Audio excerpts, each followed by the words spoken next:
Buckle up. It's time for the Champions of Cinema podcast.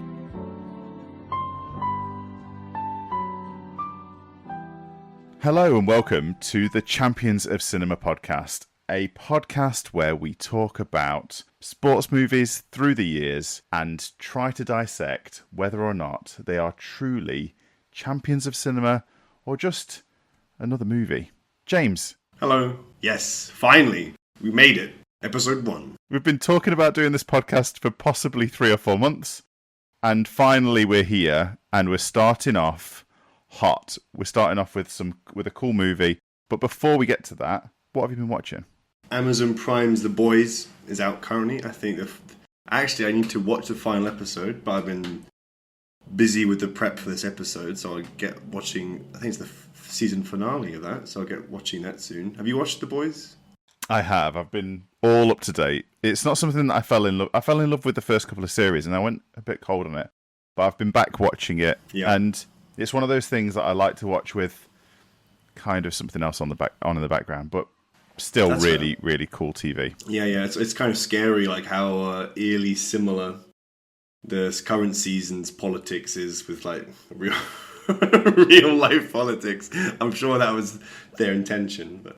I have been watching just movies and trying to watch as many movies as possible, enjoying movies as usual, and even going to the cinema and watching movies. I went recently to watch the new Horizon movie, which is the one that stars and was written by and directed by Kevin Costner.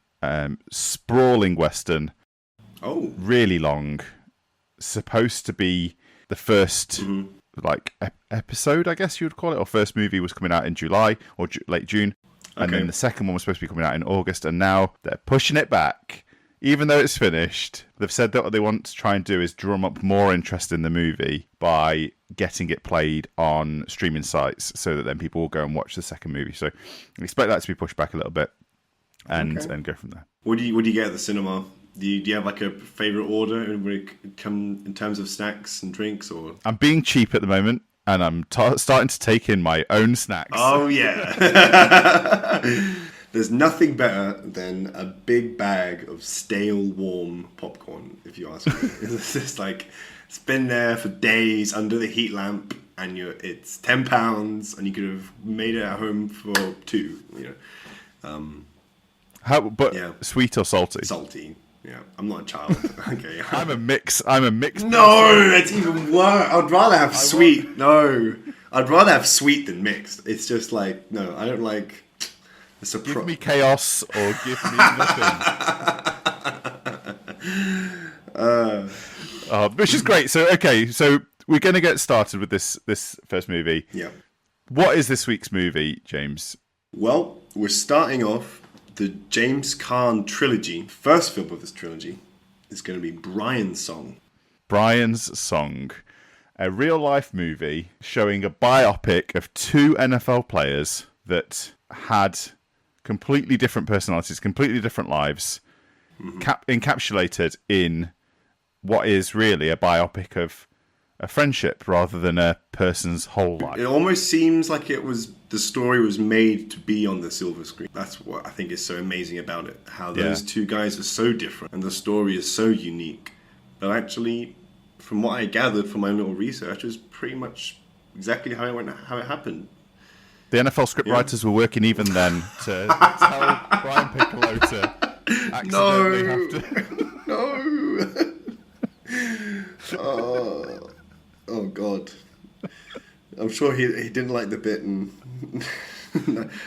wait, what does the doctor tell me I have? Oh no, I can't. I'm sorry.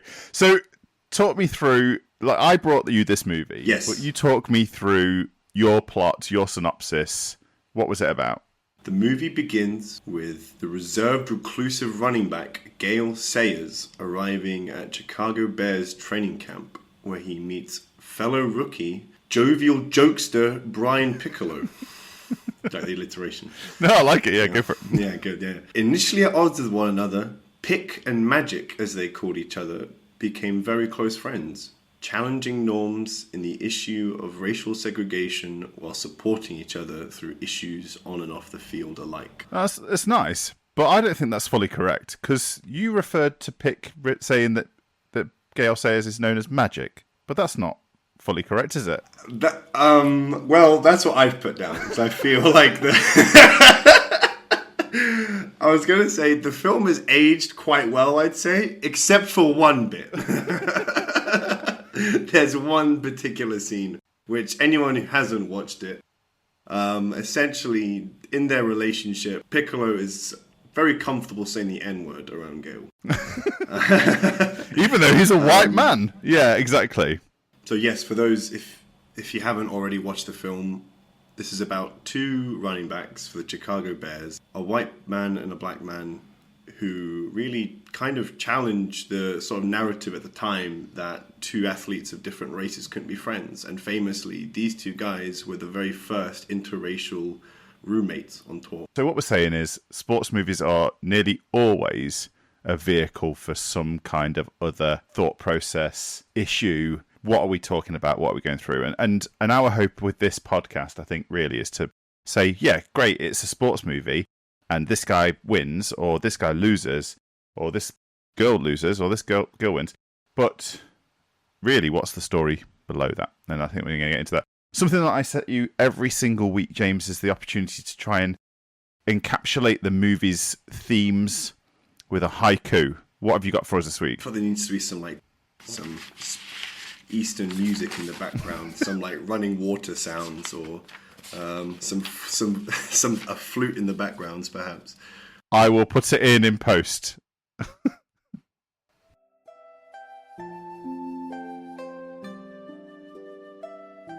Rookies together, in the backfield there is two, in the end only one. Wow. Okay, so a little bit of foreshadowing there, which is quite nice. A little bit, just a little bit. No spoilers yet, I think. No super spoilers. Hopefully people have watched the film, if they haven't, before tuning. Yeah, and I think if you haven't, it's a great opportunity for us to say, just pause this podcast. Don't stop it. Don't delete it. Just pause the podcast and go and watch the movie. It's available on YouTube.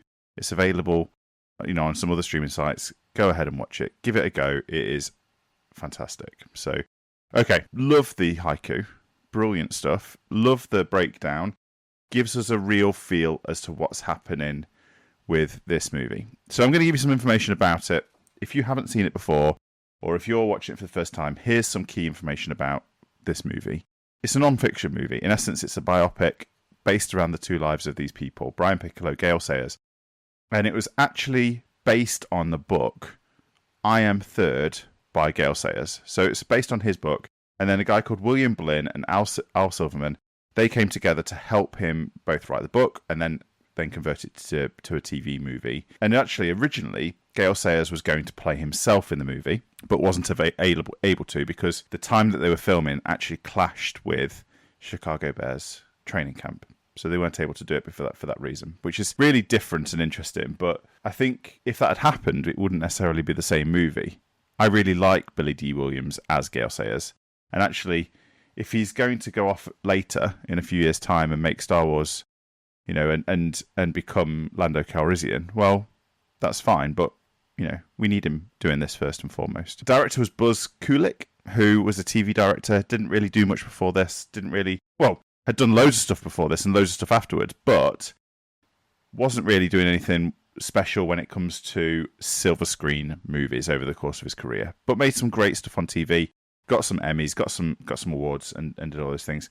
Made in 1971, okay, and at the point of recording this, it is the 18th of July, 2024, so this movie at this point is 53 years old, which is pretty darn old, but I think it's pretty good. It's really difficult, therefore, because it was a made-for-TV movie, for me to tell you what the budget was or what the earnings were.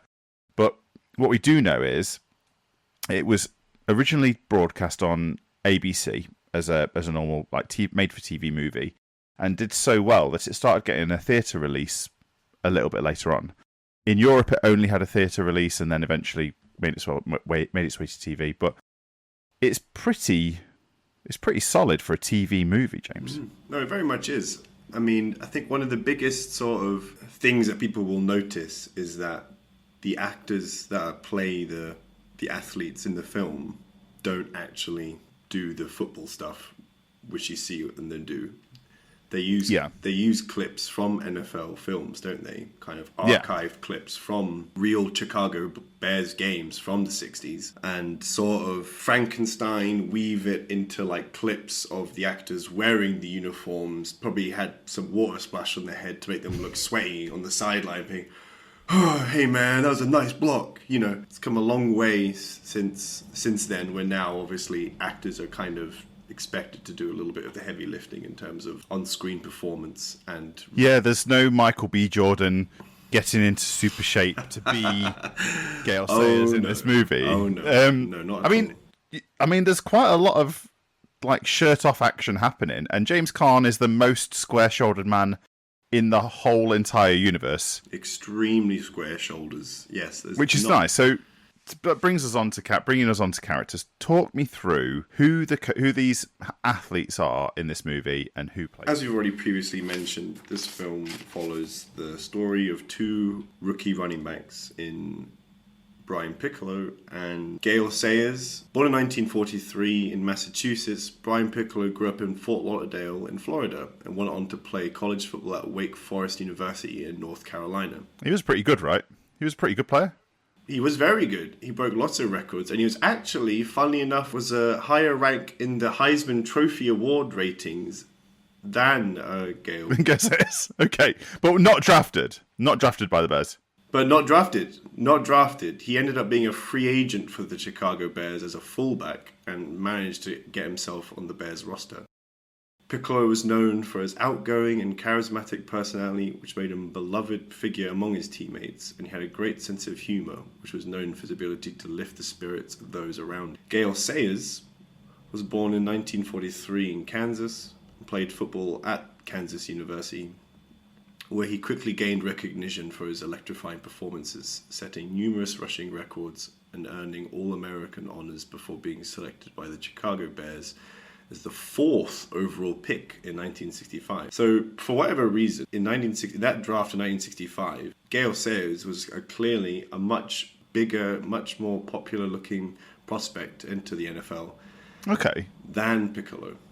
So straight away, between these two guys, we're seeing Piccolo is having to start at the bottom and fight his way up, whereas Sayers is already entering, probably already on the team before he's even put on a Bears jersey. So that's the first sort of contrast we get from those two. Yeah. And one of those things about that draft is it's seen as one of the most important drafts in Chicago Bears history, I think. I've done a bit of reading about this.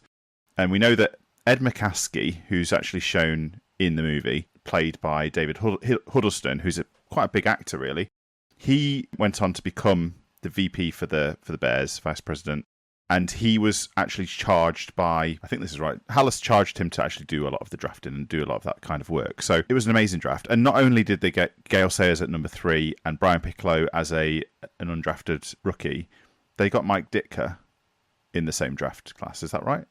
That's right, yeah. Mike Ditka, who we now know it would end up being a Hall of Fame caliber player and coach, of course, as well. And Super Bowl winner in 1985? Super Bowl winner, one of the all-time, I think he was on the NFL 100 maybe as well, just being the 100 greatest NFL players of all time. So it's interesting that this film takes place alongside what's actually maybe relatively a slightly smaller story for what would end up being kind of the growth and emergence of one of the big all-time superpowers of the NFL. Something that's quite interesting about this is we would think nowadays, if you've got 2 Hall of Fame players, a Hall of Fame coach on a team, and you've got some of the best players available, you should be pretty good, right? But the reality is, this Bears team didn't win or make the playoffs in any of the years that Gaye Sayers was on that team. So they actually had a big drought of the playoff time, which sort of kind of makes it interesting, really, because it shows you how good a team was, or at least how good the parts of that team were. But not necessarily the greatest team. They won games and they had winning seasons, but playoffs were so short in those days. There were so few teams in the NFL that it was hard to get into the NFL playoffs. And this would have been the period as well where the Packers were very dominant, as far as I'm aware, right? This is the Vince Lombardi era. 1965, was the draft year, but then 66, 67, that was the years that we had the Packers, and then after that, I think the Chiefs' first Super Bowl win and all those kinds of things. So really different kind of deal. Okay, so here's a question, I guess. Whilst we've got Piccolo and we've got Sayers in the movie, are they kind of? Do you think they're kind of accurate representations of the people? Are Billy D. Williams and James Caan doing a great job of playing these two guys? Do they come across as one is quiet and reserved and the other is? They heavily play that at the beginning. I mean, when you watch the opening couple minutes of the episode, you almost get a sense that perhaps Billy D. Williams' sort of performance as or impersonation of Gaye Sayers is that of very quiet, almost slightly simple. Maybe you're not sure like what kind of education he's had or his background. Very quiet, sort of reserved, and he definitely opens up during the film. And part of that perhaps is to do with the fact that he's spent time with Brian Piccolo, who becomes his new friend. But they don't start off being friends, of course. You know, we see them that they've kind of pulled pranks on each other, and that perhaps because Brian Piccolo sees Sayers as a threat, that he actually kind of gives him false information about their head coach, about him being deaf in one ear, which causes Sayers to just follow him around, making sure that he's speaking to him one ear, when of course the coach wasn't deaf at all. So that sort of version of Sayers that we see at the start kind of breaks down during it. It becomes much more relaxed. And if anyone who has watched Star Wars and seen Billy D. Williams' performance as Lando Calrissian will see that kind of personality come through. And it's probably that's a reflection of Billy D. Williams' personality as a kind of a bubbly, charismatic person. But yeah, certainly Sayers. And it's kind of understandable. You're looking at someone being a rookie. Maybe there's a lot of pressure, a lot of high expectations put on that person. You know, when they first get to the building, they're really kind of in their shell, really kind of shy. But then the moment they get on the field and we see Sayers ends up being very productive, very successful, being a real, key part of that team, kind of relaxes and kind of really shows a lot more confidence. No, that's great. And I think, it seems to be quite good, really. I mean, what's brilliant for me about this film is it's pre-success. It's pre-massive success for James Caan and pre-massive success for Billy D. Williams. We know that Caan famously went on to play lots and lots of different characters, but this is a year before he makes The Godfather. It's literally a year before he was in The Godfather. Yeah, during the 60s, he was in sort of Broadway stuff, a couple of television series, and he was about to quit doing any sort of TV stuff. He's like, I've had enough of this. I guess he actually went to college with Francis Ford Coppola, who directed The Godfather. I didn't even know that. That's cool. No, he did. Yeah. So I suppose they had some conversations. They knew that something might come up. He was probably aware that The Godfather screenplay was coming up, but he had no intentions on doing TV again. But when he saw the script for Brian's Song, he changed his mind and he did it, which is great. Oh. So we almost never got this film, but fantastic that he did. And like you said as well with Billy D. Williams, this was kind of this was a big film for both of them. They actually both got nominated for Primetime Emmy Awards for Best Actor, which is completely unheard of, that you'd have two people from the same film be nominated for Best Actor. Not Best and Supporting, both Best Actor. I don't think either of them won that year. I'm not sure who did win that year, but the fact that they were both put up for the same award is quite special and kind of shows there's a nice level of balance. And I think definitely what it just does show is that this movie was kind of culturally important in 1971. Huge. This might have been that time's version of The Last Dance or something along those lines, where everybody was talking about it. Water cooler kind of movie, talking about something that people knew happened, which was, Gaye Sayers was a great player, but Brian Piccolo didn't have the career that maybe entitled to, or all of those kinds of things, which is quite interesting, really. We've talked about Sayers and we've talked about Piccolo. I think these guys play off against each other really well in the movie. I think that they act it in a way that makes you think they're those people. Now, there is a small caveat, and that is it's Billy D. Williams without a moustache, which That's really important. This is like Samson without his hair. It's pre that time. So yeah, sure. But I think it's a great performance, right? It is great, yeah. One thing I also want to talk about with this film, and as we should see in every sports film, where there's an athlete, there are some coaches. So I was wondering, you being the coach, who are the important coaches in this film, and what's their impact to the athletes that we see? Yeah, so there's a really nice portrayal by Jack Warden of George Halas in this movie.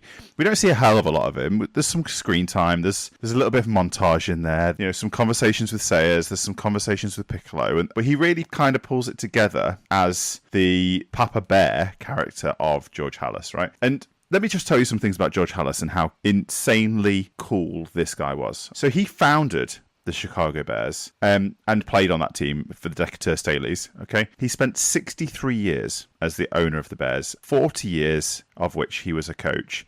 He had 324 wins and was in the very first inaugural Pro Football Hall of Fame class in 1963. He is the guy when it comes to the Chicago Bears. So much so, the Bears are still owned by the Halas family to this day. And even now, if you go and look at a Chicago Bears jersey, on the shoulder, it has the letters GSH in the shoulder of each jersey as part of the jersey. You've probably seen that before. That's what it means. GSH. So what's his middle name? Stuart or something? Or Steve? It might George be Steve Halas. Yeah, I can't remember, but I've only got it down as George Halas, unfortunately. But GSH was, so it's his name, and it's on every Bears jersey in memory to Halas. We don't get to see much of Halas's coaching style, but what we do see is that he's got a sense of humour. There's a scene where he walks in and telling Piccolo, well, there's another guy who's better than you at running back. We're gonna get him started. And Piccolo's like, what? And he's like, yeah, you're probably going to lose your job to this guy. And he's like, oh, because I'm making you starting fullback. And it's like, you're like, oh, what a guy. So I hope that's real. I'd like to think that was a real conversation they had. Well, if this is based upon a book, an autobiography by Gaye Sayers, then I think that it's probably accurate. There was some sort of, kind of teasing element, because he knew probably that, that Piccolo was kind of struggling, kind of keeping up, really having to outwork everyone to get to where he was, because he wasn't that sort of high draft pick. 100%. Yeah. And the thing that I really like about Halas is that Jack Warden plays him really well. Now, this isn't going to be the last time we ever see Jack Warden in a sports movie. And that leaves us some foreshadowing, but at some point we're going to watch another Jack Warden performance in a sports movie that will be around 30 years after this movie was made. And Jack Warden wasn't a young guy. He wasn't a spring chicken when he made the movie. He was kind of getting on a little bit. I think, from a perspective of like coaching, mentorship, there's not a lot of that goes on between the Halas character and Piccolo and Sayers. What I find is that when we talk about relationships in the movie and coach-athlete relationships, there is much more of a buddy coach-athlete relationship happening between Piccolo and Sayers, right? No, absolutely. And I think and we can both relate to this because, you played sports as well as I did, that sometimes in life you're kind of forced to be alongside someone that you're kind of competing with, you're kind of almost seemingly at odds with, you kind of see this person as a rival, but then you kind of realize that actually you both become better for it. You both become better athletes and you become better players when you have that kind of person next to you that's kind of constantly pushing for you. And if you can both get to the summit together, that's great. And you kind of see, I think that really comes to shine when halfway through the film, Sayers gets a really bad knee injury and is sidelined for a couple months. I mean, you kind of don't get the sense of that during the film. They don't really mention it, but I'm assuming it's some sort of ACL tear, which we know now to, even in today's medicine, to take 8-9 months, so back then it would probably be pushing towards a year. So he's, look at a situation where Sayers is really behind. In such a scenario, you'd expect Piccolo to be like, cool, now here's my chance to really kind of become the star, establish myself, make a name for myself. But we see in Sayers' basement, Piccolo set up kind of at-home gym to get Sayers back in recovery, to get him back on the field. Yeah, this is all like pre the times when the NFL would have an injury recovery team, trainers room. This was like, go home at the weekends, do your own training. You know, we're going to have... They did train every day, so this is one of the things that Hallis brought in was like a regular training scheme and all those kinds of things. But that additional sports science, sports therapy, it's just not there. So Piccolo doing that for Sayers is pretty... And he's there all the way for Sayers' recovery. And the reason he does it is because he realizes that without you here, when you were healthy, I was motivated to become a better player. When you're not here, I've lost that motivation. So he needs Sayers to come back to make him want to work for it. And eventually Sayers does come back. And then both players are managing and they're able to start together on the team. Like you said, when Coach Hallis tells Piccolo that he's the starting fullback, Sayers is going to be the tailback, right? Tailback. So having them both finally starting together. Halfback. Halfback? That's right. Halfback. Sorry. No, you're absolutely right. It's all good. Yeah, having that kind of synergistic relationship is kind of like, there's a beautiful transformation there. Two guys that are kind of competing with one another, kind of at odds with each other. During the film, progress, become really close friends, you know, locker room buddies, hotel room buddies, and eventually get to a position where they, both get to share the backfield together. But unfortunately, not everything doesn't have a, fairy tale ending, does it? No. And something that, we'll talk about this maybe a little bit later, but it makes it feel like it's one season, right? This movie makes it feel like it's all happening in one season, but it is not. No, this is happening over a course of 5 years, and it's a condensed relationship and quite heavily condensed.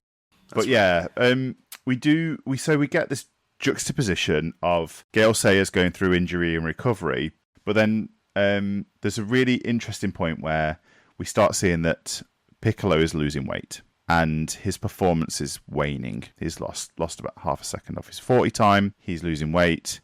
And the concern there is maybe he's not quite needing to be at the level that he's at. And he's quite quickly sort of swept away from the team, right?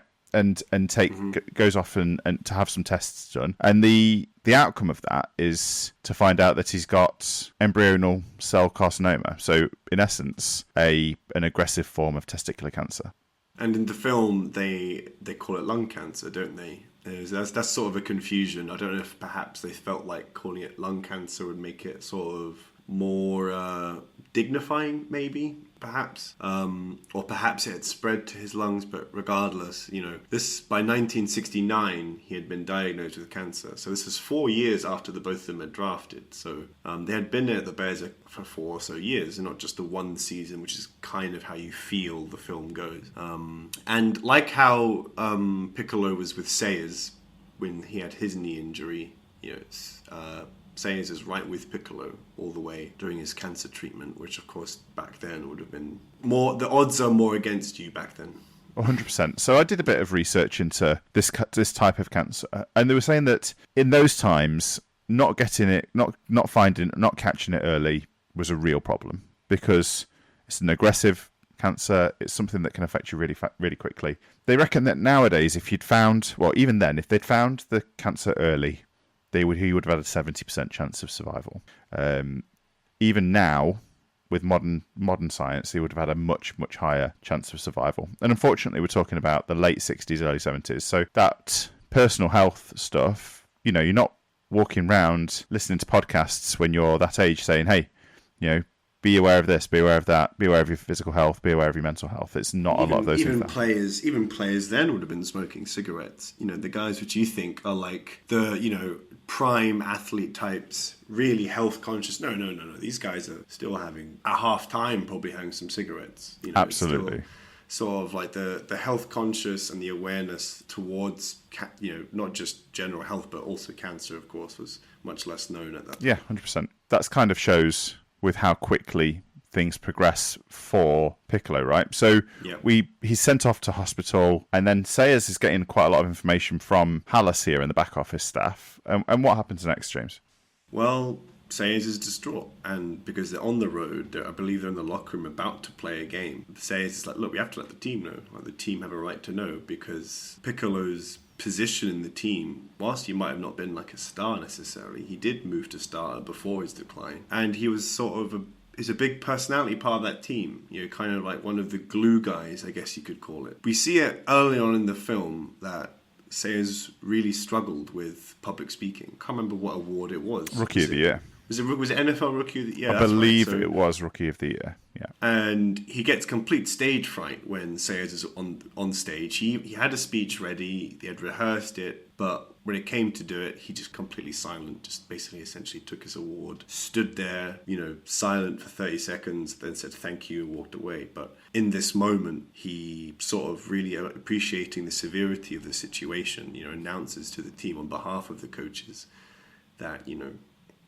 their comrade in their buddy, their brother in Piccolo has cancer, and it's a profound moment in the film. It's kind of like the moment where there's a complete mood flip, because you kind of have this moment where in your head you're like, oh, the setback was Sayers' injury, was Sayers' knee injury, and you're thinking, oh, okay, well, now that he's back, we're all good now. And then you get hit with this news, and that kind of the energy. There is no good ending.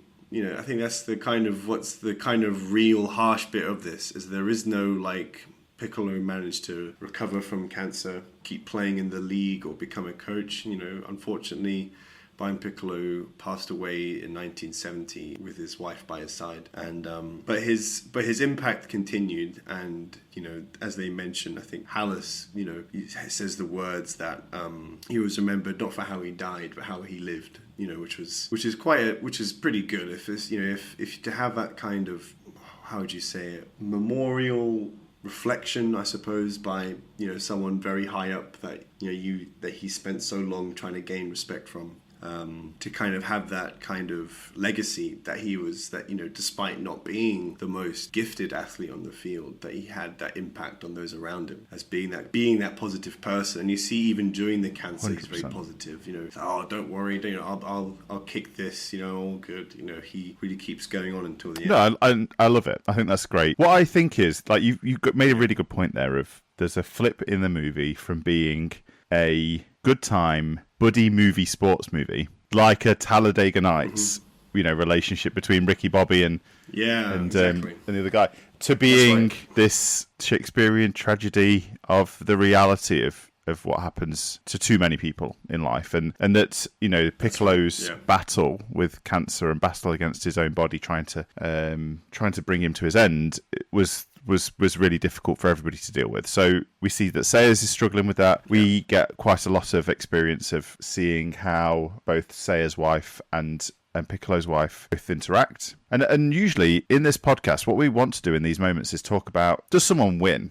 And it kind of doesn't in this movie. Like I say before, the Bears never made the playoffs in any of the years that Gaye Sayers was there, I think, as a player. I don't think Gaye Sayers ever made it to the playoffs. It's a very similar to Barry Sanders style career. And that's kind of sad, really. But there is a win that happens in this movie, and that is that they win as people, gaining friendship and camaraderie that are more valuable than championships. Because the reality is that we want people sat by us when we're going through the hardest things that we're going through. We want them to remind us of the funny moments where they put mashed potato on our chair when we first met, and where they told us, something wrong to say to coach, and that friendship and camaraderie is the thing that continues to move us together through our journey in the world. You mentioned that, Piccolo passed away, but he still had some success. So, Piccolo was a practice squad player in his first year at the Bears. Second year, he played specials. And then after that, he had his best year in 1968. Statistically, he had 450 yards on 123 carries, which is a 3.7 yard average, 2 touchdowns, and 28 receptions for 291 yards. So quite a good mixed player, really, at that point. The Bears didn't have the best seasons, but he was successful. And actually, we have that relationship happening all the time now in football, don't we, James? With Hard Knocks, we see all the time practice squad players not quite making it through. Oh, we really like him because he's got great personality. And this is the reality of how that happened to one man. He scrapes his way onto a football team just by making it through the cuts.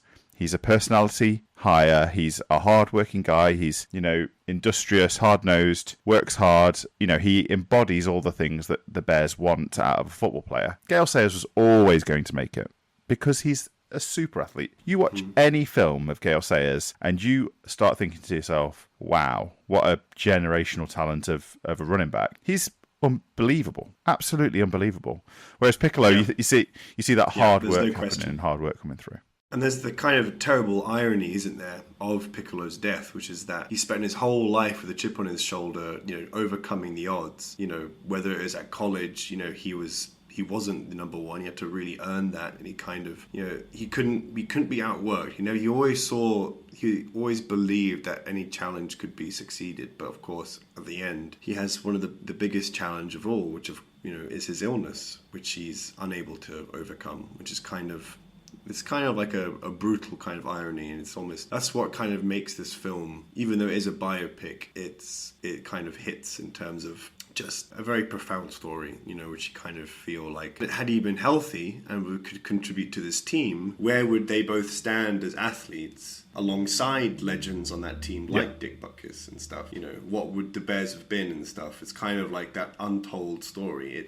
Absolutely. And the thing that we sort of miss sometimes is the cultural importance of how these relationships happen. Pre this time, players were still segregated by race in their hotel room assignments. The movie makes a really good point about race and how racial interaction happened for players at the time. They weren't sure. Some of these things weren't sure. They said that they wanted to get Piccolo and Sayers to room together for the first time ever in sort of the history of things happening. And the reality showed that their race didn't matter at all when it came to their ability to create a friendship, right? And actually, it probably was a thing that brought them together even closer, because Piccolo and Sayers both saw through race, but what they did was they saw how hilarious and how infantile the use of racial slurs against each other is, and that they would laugh really hard at it. That's right, because they were both completely kind of oblivious to the issue. They thought, like, okay, what's the matter? It's two teammates sharing a locker room. But as we see from, I'm not sure who the player was, but the captain that was there with Hallis, do you know who that was?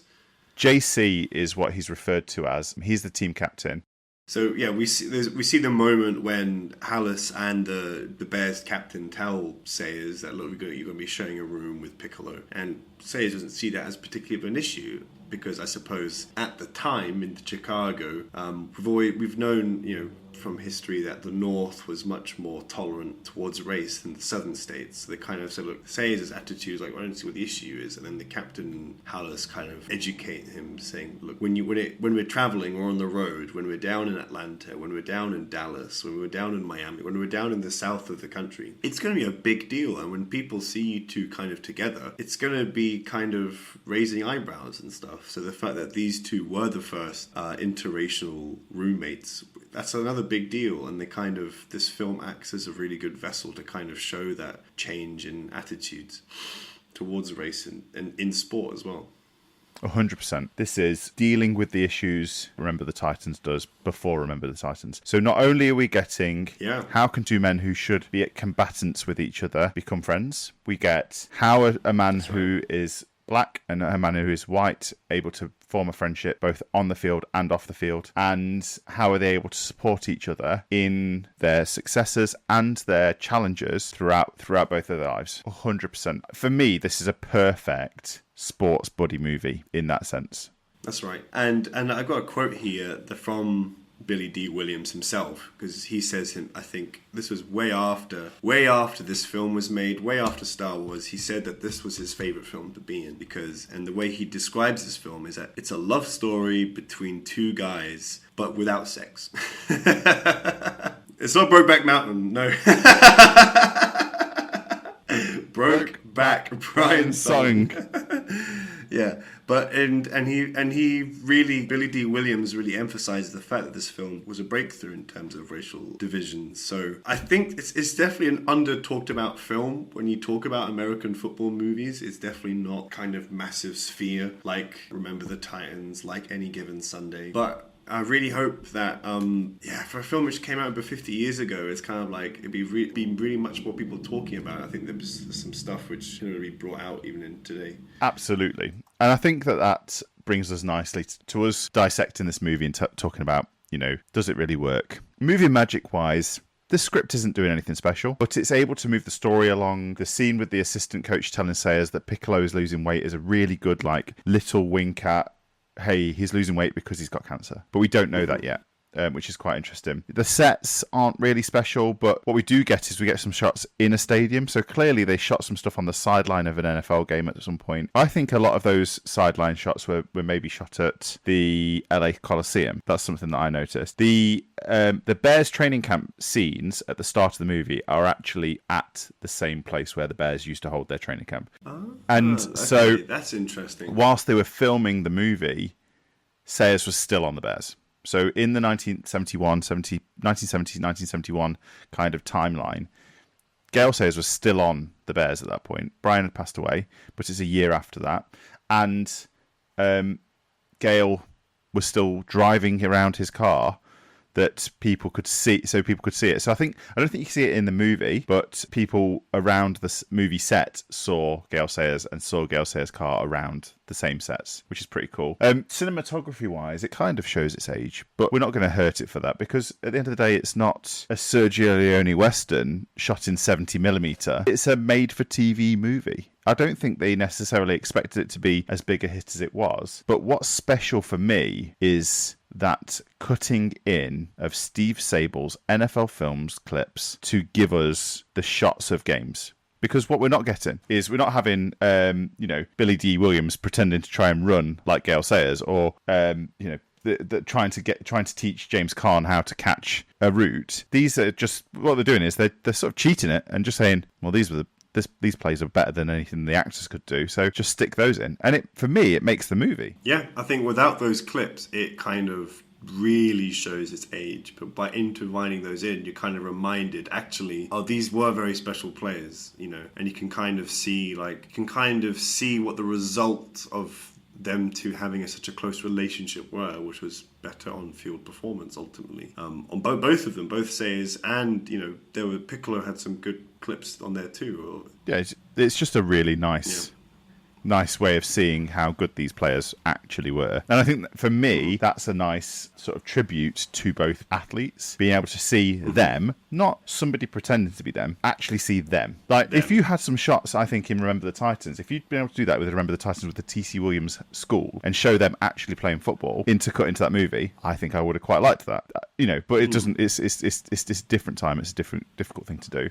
That's right. So with all movies, for me, there's a question that is this art or is it entertainment? Now, the majority of times with a sports movie, it's going to be entertainment. And this falls under that too for me. But I also, I see it as documenting the truth for people to see. Because I think that's more important, yeah. We don't have NFL films going around and doing in-season hard knocks with these teams in 1965, 66, 67. Right. This is a way, really, of giving us an unprecedented view into what the lives of athletes are like, what training camp is like, the pranking, the relationships, the rooming, all those kinds of things that we see now in modern sports movies and modern sports TV, but we wouldn't have seen then. And that's right.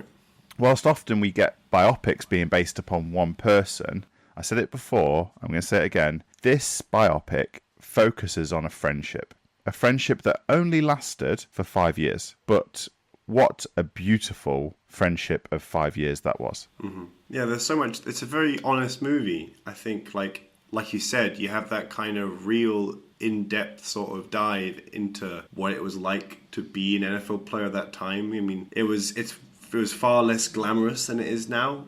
I looked up, the average NFL salary is about $35,000 a year, which by now is kind of obviously you have to adjust for inflation and stuff, but looking at now where it's, several millions, you expect an NFL player to get.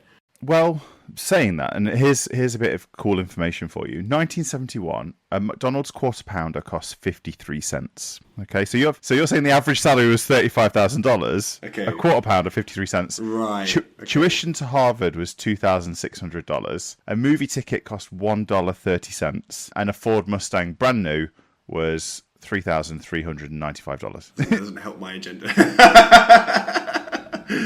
Yeah. It's not the rookie minimum nowadays of, whatever it was. It's still, it's a difference in money. Absolutely. It is. But also, like, the fact that that really was the Bears' training ground, they're practically on a farmer's field. Rickety kind of tackle pads, things to hit and stuff, and the actual training drills they're doing are really basic and stuff.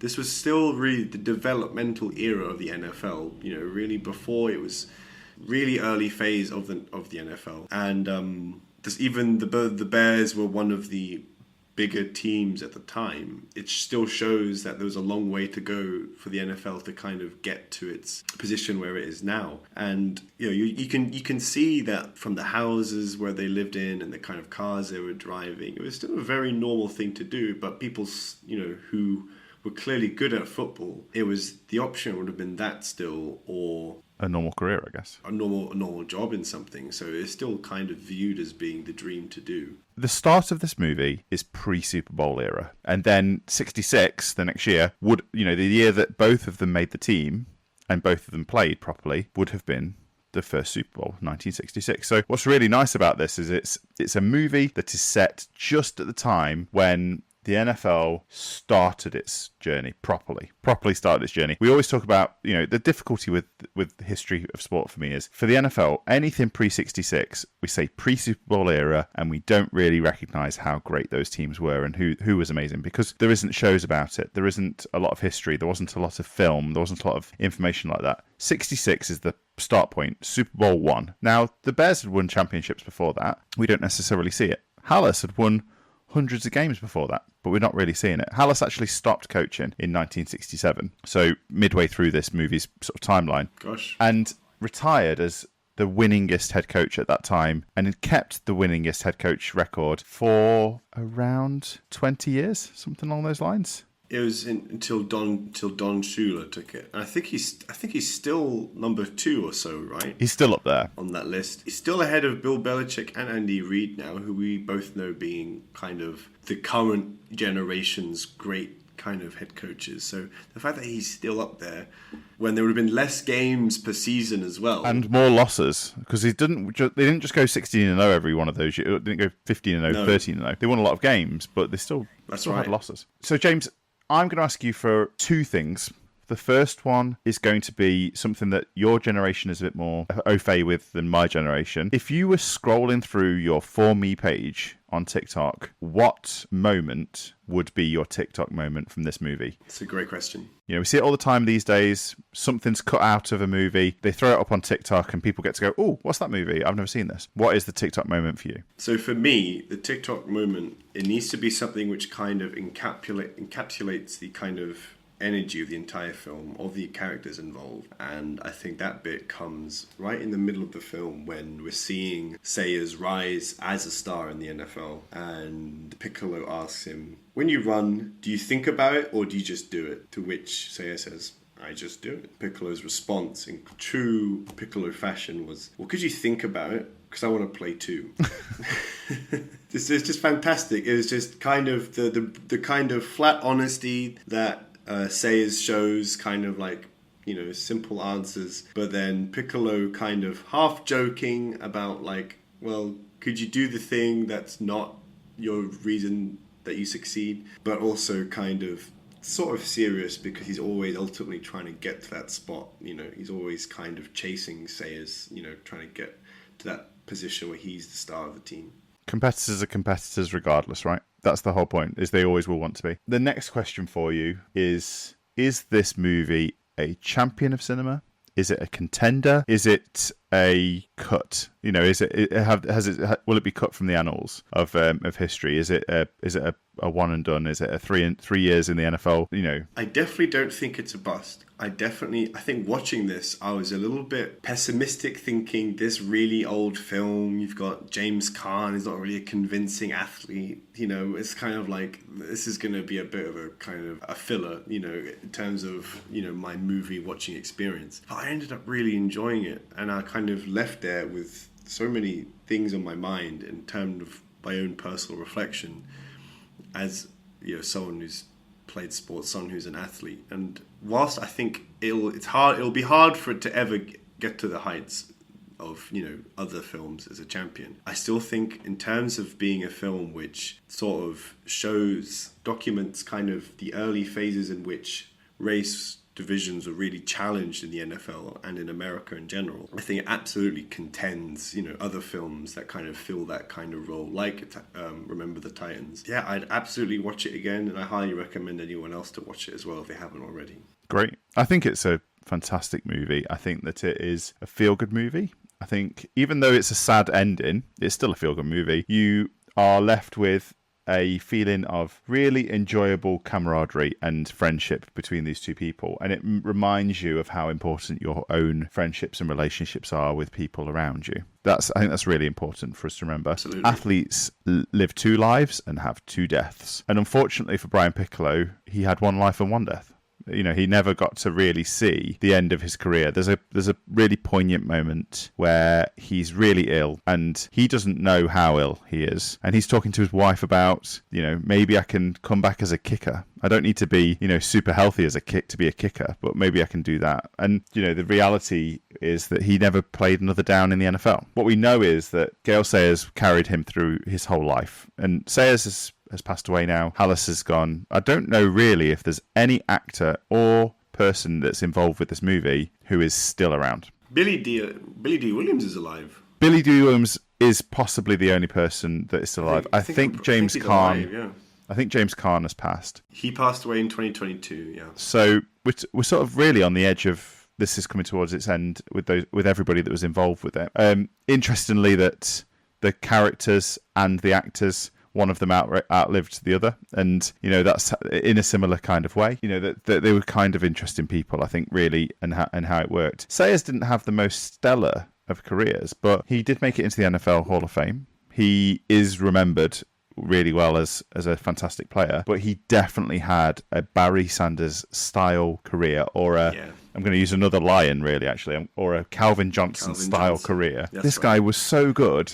If he'd been on a better team, he might have won more championships or whatever it might have been. So I think for me, I would agree with you. It isn't a champion. It's not one of those movies that I would introduce somebody to. It's their first American football movie they should ever watch. But it's one that I think is great for people. It's a good undercard. It's really good for people who want something easy to watch. An hour and 15 minutes only, a made-for-TV movie. It is easy to watch. And I think you should. Take some time out of your day, stick this on, watch it, enjoy it, have a little cry. This is actually voted as one of the man cry movies ever made. That's and fine, I think, you can actually absolutely see why this would be hard for people to watch and why they would find it challenging to watch. A movie perspective of actually it's challenging our opportunities to say, oh, I'm a big, strong man. I like football. I like the NFL. I've got friends. But for any of us, if you've been through the loss of seeing a friend struck down in their prime by an illness, by cancer, whatever that might be, that experience is life-changing. And it was life-changing for Sayers. It was life-changing for everybody around that program. There's a really nice speech at the end of the movie that Sayers gives. Now, you mentioned earlier, Sayers wasn't the best public speaker. And actually, it wasn't Sayers who wrote the speech about praying for Brian Piccolo. Ed McCaskey wrote that. The vice president at the time of the Bears wrote that speech and gave it to Gaye Sayers to read. And I think it's a nice way of wrapping up the movie. It sort of tells you a few things. Hallis gives us a start voiceover. He gives us an end voiceover. He bookends the movie really nicely. And Jack Warden, you can tell why he won an Emmy for that performance. Super performance from that guy. And look forward to seeing if you can find where Jack Warden might be coming up again for us in the future, James. I always want to try and finish these podcasts with a thought or a quote. And I was scrolling through my For You page the other day, and this came up by a guy called Robert Frost, and it seemed poignant to the movie that we've just watched. And he said, in 3 words, I can sum up everything I've learned about life. It goes on. Wow. No, yeah, that's it, right? It's kind of, doesn't really matter whether or not you have like a decorated career, you get into the Hall of Fame, you last really long, or if it ends after a year or two, it goes on. It goes on, right? We will all have experiences that are before sport and after sport. We will all go through those journeys of the end of a time when we're no longer stepping onto the field anymore. If you are a fan of sports movies, if you've enjoyed this movie podcast, please give us a like, give us a subscribe, give us a review on your podcast app, wherever you want to find us. Hopefully you've enjoyed this. Hopefully you found it fun and interesting to listen to. James, was this what you wanted? Yes, this is great. Can't wait. Next time, part 2 of the James Caan trilogy. I can't wait. We'll do a little trailer into that. So we know we're going to be reviewing 3 James Caan movies in a row. The next episode that you're going to be watching, 1975's Rollerball. I will leave you with that. Thank you very much, everybody, for tuning in. Thank you, James, for taking your time to watch the movie that I recommended for you this week. Yes, thank you. And please find us next time here at Champions of Cinema.